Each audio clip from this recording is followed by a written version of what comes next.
বললাম বিরতির আগেই যে প্রধান শিক্ষককে হুমকি দিয়ে ঘুষ দিতে চাপ। স্কুল পরিদর্শক ফোন করছেন শিক্ষককে, কি বলছেন টেলিফোনিক কনভারসেশনটা আগে একবার শুনুন। Sanjay, hope you are ready. আমি যেটা কালকে যে বিষয়ে কথা বলেছিলাম ম্যাডাম, ওই 30,000 টাকা করে যেটা বলেছেন ম্যাডাম, এই মুহূর্তে ম্যাডাম পসিবল হচ্ছে না তো ম্যাডাম। মিলন, আমি মিলনদাকে বলেছি, মিলনদা হয়তো আপনার সাথে কথা বলবে, আমি আমারটা পার্সোনালি বললাম ম্যাডাম। না, বিষয়টা হচ্ছে যে মিলনকেও বলে দিও, ওদের কিন্তু ছুটি কারোরই স্যাংশন নেই। ঠিক আছে ম্যাডাম। ইমদাদুলকেও বলে দিও, ছুটি কারোরই স্যাংশন নেই। ওরা যে সমস্ত ছুটি করেছিল, না আমি পুলিশ কেসে আমি হাত দিব, না আমি কোনো কিছু করব, এগুলো সব সার্ভিস বুকে উঠবে। সেরকম তোমারটা তুমি ভাবো যে এত লাফালাফি করলে তোমাদের কিন্তু সেইভাবে কিন্তু পেব্যাক করতে হবে। ম্যাডাম, যদি কিছু নেগোসিয়েশন করেন 30,000 টাকা করে ম্যাডাম পসিবল হচ্ছে না। নেগোসিয়েশন আবার কাকে বলে? Negotiation, what is this negotiation? চাকরিতে সমস্যা হবে, ছুটি স্যাংশন হবে না, এমন নানা রকম চাপের কথা আপনারা এই কথোপকথনে শুনলেন। এরপর ডিআই এর কাছে ইতিমধ্যেই অভিযোগ জানানো হয়েছে, কিন্তু একজন স্কুল পরিদর্শক তার এত সাহস হয় কি করে? কোন প্রভাবশালীর হাত, কোন বলে তিনি বলিয়ান? আসুন জানার চেষ্টা করি। প্রণব প্রতিনিধি রয়েছেন আমাদের সঙ্গে। প্রণব,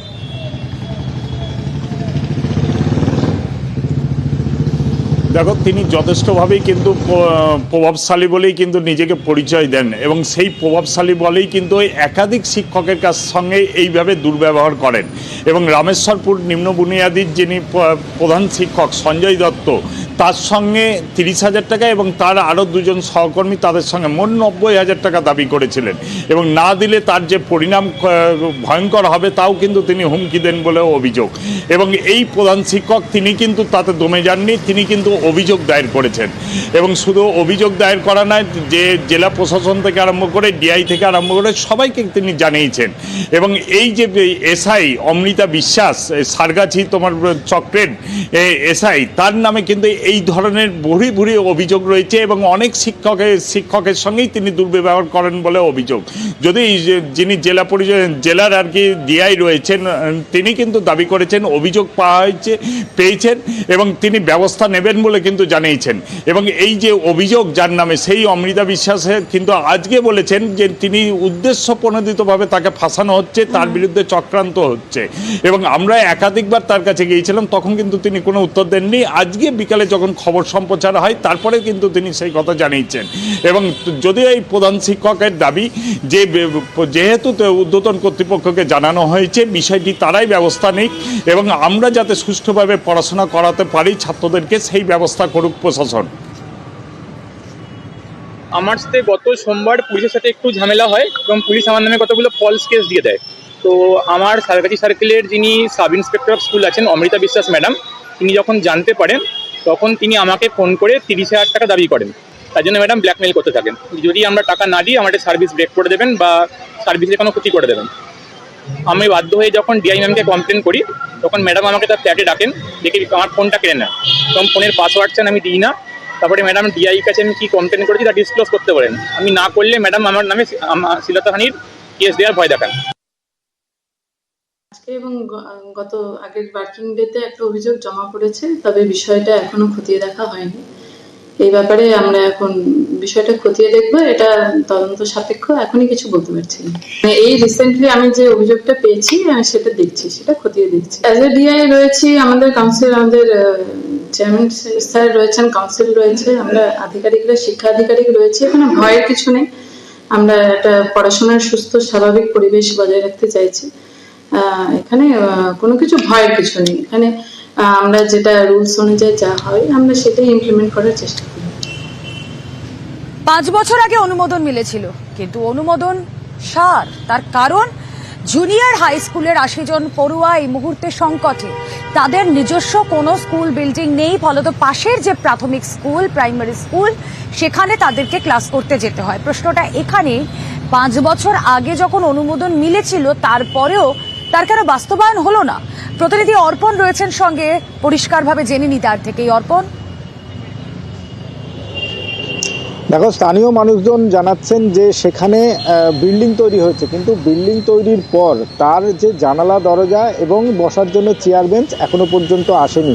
5 বছর কেটে গেছে। এই এলাকার যারা পড়ুয়ারা রয়েছেন তারা 3 কিলোমিটার দূরে যেতে হচ্ছে তাদের পড়াশোনা করার জন্য, এবং পাশের যে স্কুল রয়েছে যেখানে প্রাথমিক স্কুলের পড়াশোনা হওয়ার কথা 5 পর্যন্ত, তারাই 7 পর্যন্ত পড়াচ্ছেন। প্রথমে 8 পর্যন্ত পড়াচ্ছিলেন, কিন্তু ক্লাস সংখ্যা কম হওয়ায়, স্কুলে শিক্ষক না থাকায় তাদেরকে 8 বাদ দিয়ে 7 পর্যন্ত তারা পড়াচ্ছেন। আর এখানেই এলাকার মানুষজন তারা অভিযোগ করছেন যে 5 বছর কেটে যাওয়ার পরেও এই স্কুল তৈরি তো যেমন হলো না, তেমন এই স্কুলে জুনিয়র হাই স্কুলের যে শিক্ষক, সেই শিক্ষক এখনো পর্যন্ত নিয়োগ হয়নি। অর্থাৎ স্কুলে এখনো পর্যন্ত খাতা কলমে ছাত্রছাত্রী রয়েছেন, তারা স্কুলে আসছেন, কিন্তু স্কুলে কোনো শিক্ষক নেই। স্কুলের কোনো যে বিল্ডিং, সেই বিল্ডিং এখনো পর্যন্ত কমপ্লিট হয়নি। এখানেই সাধারণ মানুষ এবং প্রাথমিক স্কুলের যিনি প্রধান শিক্ষক রয়েছেন তিনি করজোড়ে নিবেদন করছেন যে অবিলম্বে স্কুলটা শুরু করা হোক। ইতিমধ্যেই স্কুলের সমস্ত যে তাদের যে দপ্তর রয়েছে প্রাথমিক শিক্ষা পর্ষদে, সেখানে তারা প্রত্যেকটি দরজায় তারা গিয়েছেন, সেখানে তারা আবেদন করেছেন, কিন্তু এখনও পর্যন্ত সেই 5 বছর কেটে যাওয়ার পরেই একই অবস্থা। এলাকার মানুষজন তারা বলছেন যে তাদের ছোট ছোট বাচ্চাদের গ্রামে স্কুল থাকতেও তাদের 3 কিলোমিটার দূরে পাঠাতে হচ্ছে। প্রতিনিয়ত তাদের ভয় করে, কিন্তু কিছু করার নেই, কারণ স্কুলের শিক্ষক নেই, স্কুলের বিল্ডিং এখনো পর্যন্ত তৈরি হয়নি।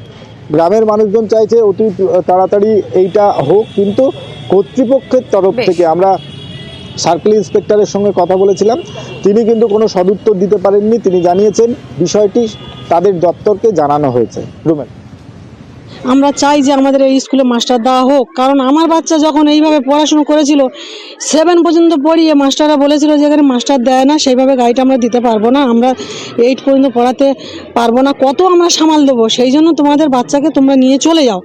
আমরা নিয়ে চলে যেতে বাধ্য হয়েছি 7 থেকে। 2018 সাল থেকে হয়তো স্কুলটা স্যাংশন হয়ে রয়েছে। এখানে উপরে যত কর্তৃপক্ষ তারা এখানে এসে ভেরিফিকেশন করে গেছে। আমাদের বক্তব্য, এখানে যে স্কুলটা চালু করার জন্য ছেলেরা আজকের বাইরে চলে যেতে বাধ্য হচ্ছে। মাস্টারমশাইরা বলছেন, যারা চালাচ্ছেন তারা বলছে যে আমরা টিসি দিয়ে ছেড়ে দেবো। এখন গোয়ালবাড়ি স্কুলে পড়ি, এই স্কুলে 8 অবধি নেই, ওখানে যেতে অনেকক্ষণ সময় লাগে। যদি এখানে স্কুলটা হতো খুব ভালো হতো, আমাদের মানে যাতায়াতে খুব প্রবলেম হয়। 2019 সাল থেকে আমরা সাফল্যের সঙ্গে আমরা জুনিয়র হাই স্কুলটা এবং প্রাইমারি একসঙ্গে একই বিল্ডিংয়ে একই ছাদের তলায় আমরা পঠন পাঠন করাচ্ছি। কিন্তু দুঃখের বিষয় 2019 সাল থেকে এই এখন 2024 শেষ হতে চললো, গাববেড়িয়া জুনিয়র হাই স্কুলের বিল্ডিংটি এখনো সমাপ্ত হয়নি। এছাড়া কোনো শিক্ষক নিয়োগ হয়নি। পর্যাপ্ত জায়গা না থাকার জন্য আমরা বর্তমানে এখন শুধু 6 আর 7 পড়াই। এবার আমাদের এসআই স্যার উদ্বোধন করে সবই ব্যাপারটা জানেন, সেই ব্যাপারে যদি আপনারা সহযোগিতা করেন।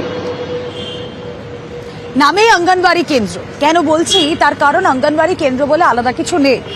বাস ঝাড়, তার পাশেই বসে হচ্ছে ক্লাস, এবং সেখানে খোলা আকাশের নিচেই হচ্ছে পুষ্টিকর রান্না, কোট আনকোট পুষ্টিকর রান্না। এ ছবি আরামবাগে। কথা বলবো আমাদের প্রতিনিধি শুভদীপ এই মুহূর্তে রয়েছেন সঙ্গে। শুভদীপ, কত কোটি টাকা বরাদ্দ হয় এই অঙ্গনবাড়ি কেন্দ্রগুলোর জন্য? সেখানে যারা আসেন সেই অঙ্গনবাড়ি কেন্দ্রে পড়াশোনা করতে, তাদের জন্য মিড ডে মিলের ব্যবস্থা, পুষ্টিকর রান্না, প্রসূতিদের জন্য সেখানেও তাদের ব্যবস্থা থাকে, কিন্তু তার এই হাল, কোনো উত্তর আছে জেলা প্রশাসনের কাছে? হ্যাঁ, একেবারেই দেখো, আরামবাগের আরান্ডি 1 নম্বর পঞ্চায়েতের যে মীর মহল্লা 510 নম্বর অঙ্গনওয়াড়ি কেন্দ্র, দেখো অঙ্গনওয়াড়ি কেন্দ্রে শুধুমাত্র যে পুষ্টিকর খাবারই নয়, অঙ্গনওয়াড়ি কেন্দ্র কিন্তু শিশুদের প্রাক প্রাথমিক শিক্ষার একটা জায়গা। কিন্তু আজ পর্যন্ত তারা ওখানকার যে বাচ্চারা, এখানে 120 জন বাচ্চা কিন্তু আসে প্রত্যেক দিন, তারা কিন্তু স্কুলের ভবন কীরকম হয়, ICDS সেন্টারের ভবন কীরকম হয়, আজ 15 বছর ধরে কিন্তু তারা এখনো পর্যন্ত চোখেই দেখলো না। এবং ত্রিপলের নিচে বাঁশ ঝরে সেখানে পাশে ছাগল বাঁধা রয়েছে, সেভাবেই কিন্তু দিনের পর দিন ক্লাস চলছে এই অঙ্গনওয়াড়ি কেন্দ্রের যে বাচ্চাদের। দেখো, গ্রামের মানুষ কিন্তু অঙ্গনওয়াড়ি ভবনের তৈরির জন্য জমি দান করতে চেয়ে 3 বার প্রস্তাব দিয়েছে প্রশাসনের কাছে, কিন্তু সেই ফাইল আদৌ কোথায় আছে তার উত্তর কিন্তু এখনো পর্যন্ত জানা নেই এই মীর মহল্লার বাসিন্দাদের। আর এভাবেই কিন্তু 15 বছর ধরে কষ্টসাধ্য মানে অত্যন্ত কষ্টে বর্ষার সময় আরও দুর্বিষহ অবস্থা হয়।